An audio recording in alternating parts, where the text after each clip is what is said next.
பட்டு வளருது.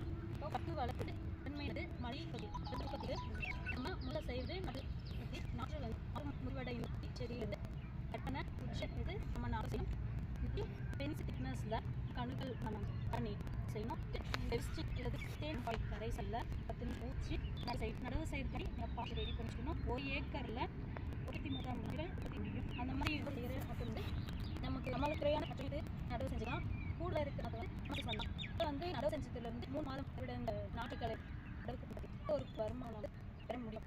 நம்ம தோட்டத்தில் இருந்துக்கிற குச்சியிலேருந்து எடுத்து நாற்று வாங்கிட்டு நம்மளே கிடைக்கிற குச்சியிலேருந்து இருக்கிற வந்து நம்ம இருக்கும். இது மாதிரி 3 மாதம் நான் அளவு ஒரு சிக்கி ரன்னியும் வரி சரி வந்து தோட்டம் செய்யணும். சரி நடவு செய்து ஏக்கர் நடவு செய்ய 5500 நாற்றுகள் தேவைப்படும்.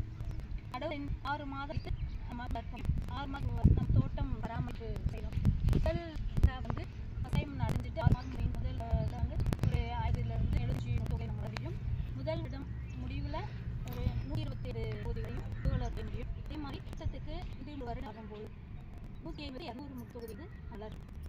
நல்ல ஒரு லாபக்கூடிய தொழில் என்பது தொகுதிக்கு 550 குழுக்கள் நமக்கு குழு இளம் வளர்ப்பு மையம் சொல்லி தனியார் வளர்ப்பு மையம் இதில் நம்ம வாங்கி வளர்த்து கொள்ளலாம். இப்போதைக்கு 400-500 சராசரி ரேட்டாக போயிட்டு நீங்கள் 100 மை தொகுதிகள் வளர்மைக்கூடாது. 30 சராசரி அவங்களால மாதத்துக்கு பணத்தை பெறலாம். பட்டு வளர்ப்பது ஒரு பட்டு வளர்ப்பு செய்து உங்களோட உலகத்தை மேற்கொள்ளுமாறு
கிளை வந்து படாலி மண்மடல் இருக்க கிளைகள் அவற்றின் ஒன்றை கீழே கட்சி பராமரிப்பதன் பூக்கள் நோய் பார்க்க முடியும். அதனால் செடியில் மேலே 12 இருக்கணும். அது கீழே கட்டி அகற்றுவதன் நமக்கு வந்து இலைமுறை தரத்தை வெளியறியும். வெளியே சைஸாக கட் பண்ணாமல் அப்படின்னா கீழே நிறைய மேலே போகிற வந்து சத்தமே தேவை பிரான்ச் போயிடுச்சு. கீழே இருக்கிற இலைகள் வந்து ரொம்ப சின்ன கிடைக்கும். கரெக்டான அளவு அந்த பராமரித்து கைப்படலாம் பண்ணி விட்டோங்க ஒரு இலையோட